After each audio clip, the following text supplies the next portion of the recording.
Amsa bhún scóil ha Foghlam trabhéna Gàidhlig iad dúirt seachad amsa thula clas ach ag na trá íðan ha a chlán iad bucach sa chanan.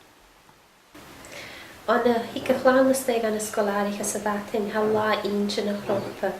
Hat a tjinna steig cur fátir a luk tjikisk agus osin amach hat a fein tuga janna tjinna gniada na has a scolárich biad a pentig, nu cliche san tai agus gléirich bisina dod amach.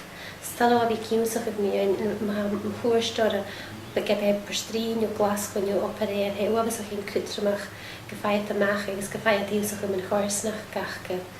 Agus cúteach bí tarstúne von choirsnach agus steig an scolárich. As na leantin curriculum san sarvahis agus as na ceat ar a curriculum agus ar a chláin san arsanach agus a gennym cídeach go bhfuil curriculum as na tos gan chléin a fricastor agus snog agus go sin so se rutin as a bhfuil uíachge agus a fiach a bhí liatach ar na rutin a córstarú agus a gennym cídeach go bhfuil a cóirtarú ach go le a cíúsach a gannénaí.